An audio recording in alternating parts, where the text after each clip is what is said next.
Welcome back. I am Tetu sir from Progress Classes. तो आज की वीडियो में मैं 12th क्लास के Indian civilisation and culture chapter को मैं बताने जा रहा हूँ। तो बहुत सारी स्टूडेंट्स को जो है बुक्स का जो हिंदी होता है, बुक्स की जो थीम्स होती है वो समझ नहीं पाते हैं। तो इसलिए मैंने सोचा कि आज जो है एक वीडियो जो है इस बुक्स का बनाया जाए। तो सबसे पहला यहाँ पर जो है चैप्टर्स जो है इंडियन सिविलाइजेशन एंड कल्चर के बारे में हम बात करेंगे, जिसके राइटर्स जो है महात्मा गांधी। तो इन चीज़ों में सबसे बड़ी चीज़ क्या है कि महात्मा जो गांधी है, इंडियन सिविलाइजेशन एंड कल्चर को यह एक लेख है, यह एक एसे है। तो इन्होंने एक लेख जो लिखा है वो भारतीय सभ्यता और संस्कृति के बारे में उन्होंने वर्णन किया है। सवाल है कि भारतीय सभ्यता और संस्कृति क्या है। तो भारतीय सभ्यता जो कि हमारी विश्व में सबसे बड़ी सभ्यता, विश्व की सबसे अच्छी सभ्यता मानी जाती है, जिसमें लोगों को जो है बताया गया कि किस प्रकार से इसमें रहन सहन की प्रक्रिया कैसी होती है, मोरालिटी क्या होती है, नैतिकता क्या होती है, बड़ों का आदर करना किस प्रकार से किया जाता है। इन सारी चीज़ों की जो सभ्यता है, ऐसी सभ्यता केवल भारत में ही जो है विद्यमान है। इसलिए गांधी जी जो है अपने लेख के माध्यम से क्या बताना चाहते हैं, तो इस चैप्टर के माध्यम से हम लोग देखेंगे। और जैसा कि हम जानते हैं कि गांधी जी का जन्म जो होता है 1869 में इनका जन्म जो होता है, और इनकी जो मृत्यु होती है 1948 ईस्वी में होती है, गुजरात में होती है। और इस प्रकार से जो है उन्होंने अपने लेख में क्या व्यक्त किया है, फर्स्ट जैसे हम प्रत्येक लाइन का एक्सप्लेनेशन नहीं कर रहा हूँ, तो ये देखेंगे, देखिएगा। तो पहला है कि I believe that the civilisation India has evolved is not be beaten in the world. उन्होंने कहा कि जो हमारी सभ्यता है, जो भारत की जो सभ्यता है, वो सभ्यता विश्व में सबसे अच्छी सभ्यता है।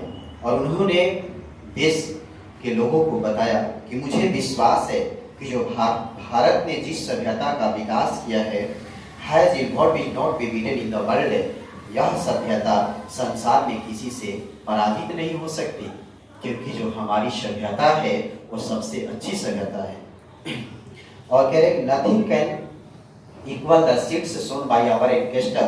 और जो बीज हमारे पूर्वजों द्वारा बोया गया है, वह उसकी बराबरी कोई नहीं कर सकता। इसका मतलब ये हुआ कि जो हमारी सभ्यता है, हमारी जो संस्कृति है, वो संस्कृति इतनी अच्छी है कि इसकी तुलना जो है विश्व की किसी भी देश से नहीं की जा सकती है। आगे के लेखों में लिखा गया है कि Rome event Greek share the same fate. जैसा कि रोम आज जो कि विश्व की सबसे बड़ी सभ्यता के रूप में जाना जाता था, वो रोम पूरी तरीका से अपनी सभ्यता को खो दिया। और इसके साथ Greek share the same fate, और उसी प्रकार से जो ग्रीक के जो आज यूनान के नाम से जाना जाता है, जहां पर पाइथागोरस ने जन्म लिया, जिन्होंने थेल्स पर वेद दिया, वैसे विख्यात जो है वैज्ञानिकों को होते हुए भी ये सभ्यता और संस्कृति को अपनी नहीं बचा सके। The might of the pharaohs was broken। जो मिस्र के जो राजा हुआ करते थे, जिनको अपनी सभ्यता पर एक घमंड था, उनका भी जो है जो सभ्यता जी थी वो पूरी तरीका से समाप्त हो गई। जापान है become westernised of China, nothing can be said. और इस तरह से जापान भी जो है पूरी तरीका से, जापान का भी पश्चिमीकरण हो गया, पश्चिमी सभ्यता में सम्मिलित हो गया। परंतु जो है चाइना को तो नहीं कहा जा सकता, बट इंडिया इज स्टिल। लेकिन भारत जो है आज भी जो है अपनी सभ्यता को, अपनी संस्कृति को बचाए रखा है।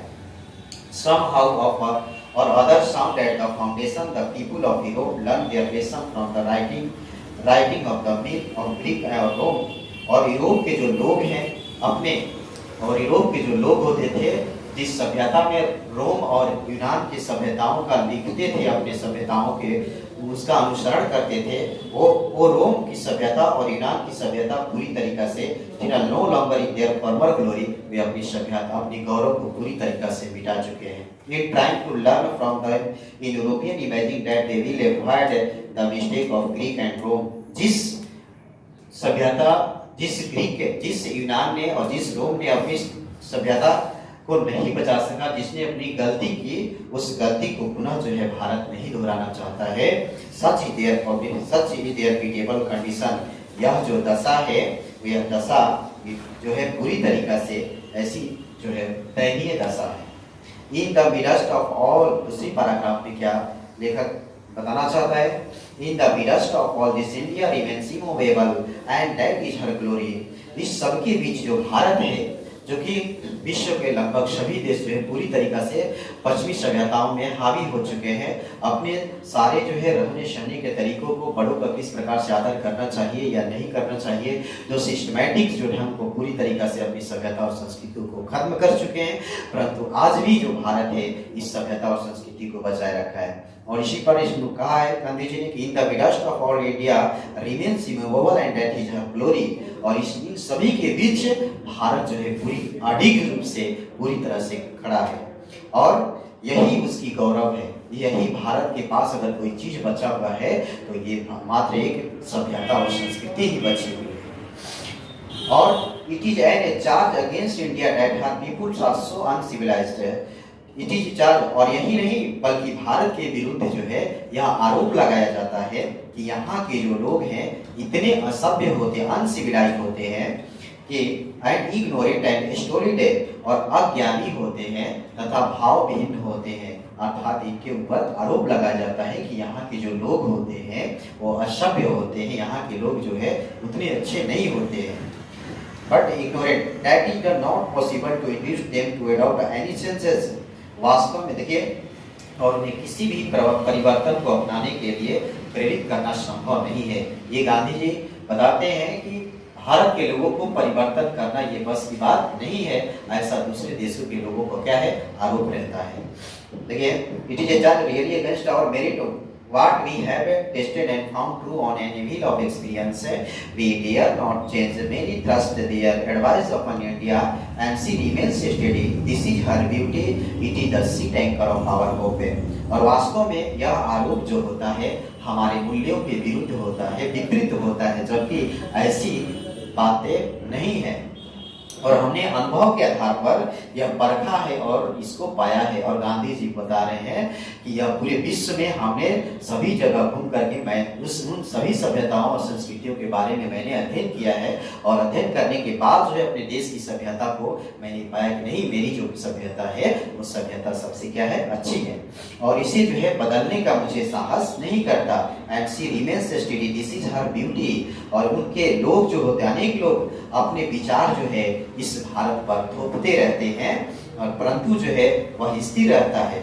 और सब this is her beauty, it is the sheet anchor of our hope. यही तो भारत की सुंदरता है, यही तो एक हमारी उम्मीद का क्या है, सहारा है। तो ये दूसरे पैराग्राफ के माध्यम से ये जो है लेखक बताना चाहते हैं। तीसरी पैराग्राफ में क्या देता है कि civilisation is that mode of conduct which point out to man of the path of duty. और इस प्रकार से नेक्स्ट में है, we notice that the mind is a restless bird. और यहाँ पर लेखक ने कहा है कि जो हम देखते हैं कि जो हमारा जो मन होता है वो मन एक अशांत पक्षी की तरह होता है, और यह जो है क्या करके the more it gets and the more it wants है, और यह जितना अधिक प्राप्त करता है उतना ही उससे अधिक पाने की क्या इच्छा रखता है। तो ऐसी स्थिति में जो है फिर भी हमारा जो मन होता है असंतुष्ट होता है। लेकिन हमारी सभ्यता में जो थी, हमारी प्राचीन जो सभ्यता है, ऐसी प्राचीन सभ्यताओं में जो है हमारा इस प्रकार का कोई नहीं था, मन हमारा शांत था। लेकिन इस मॉडर्न सिविलाइजेशन में, इस जो ईस्टर्न सिविलाइजेशन में यहाँ पर लिखा गया है कि जो मन जो होता है एक अशांत पक्षी की तरह होता है, कभी कुछ सोचते हैं तो कभी कुछ करते हैं तो कभी कुछ करते हैं। और इसी रूप में देखिएगा, और हम अपनी the more we indulge in our passions the more unprepared they become. और हम अपनी इच्छाओं में जितना जो है अधिक लिप्त रहते हैं उतना ही जो है हमारा मन जो होता है बेकाबू होता है। अगर हम गलत चीजों को जिसमें हम इंटरेस्ट रखते हैं तो उसको पाने के लिए हमारी जो इच्छाएं होती है, मन जो होता है पूरी तरीका से क्या होता है, बेकाबू हो जाता है। इसलिए लेखक कहा है कि जो हमारा जो मन है वो मन एक क्या है, अशांत पक्षी की तरह है। और इसीलिए जो है therefore set a limit to our indulgence है। इसीलिए जो है हमारे पूर्वजों ने हमारी एक सीमा तय की, एक लिमिटेशन तय की, एक सीमा तय की। They saw that happiness was largely a mental condition, और उन्होंने देखा कि जो खुशी का जो मुख्य कारण जो होता है वो मानसिक स्थिति होती है। अगर उसकी मानसिक स्थिति सही रहती है तो वह उसका सबसे बड़ा खुशी का क्या होता है, कारण होता है। परंतु उसी मन को हमें क्या करना है, नियंत्रण करना है। एक अशांत पक्षी की तरह नहीं रहने देना है, क्योंकि इस वेस्टर्न सिविलाइजेशन में जो होता है, मॉडर्न सिविलाइजेशन में जो है हमारा मन पूरी तरीका से क्या है, एक अशांत पक्षी की तरह है। जो कुछ भी सोचते हैं तो कभी कुछ सोचते हैं तो कभी कुछ सोचते हैं। इस प्रकार से जो है टीना यहाँ पर लेखक जो है हमारे मन को एक पक्षी करार दे दिया है। ठीक है, तो आज की वीडियो में जो है मात्र इतना ही जो है, और कल नेक्स्ट वीडियो में जो है हम इसके आगे की पैराग्राफ को हम बताएंगे। तो थैंक यू फॉर वॉचिंग।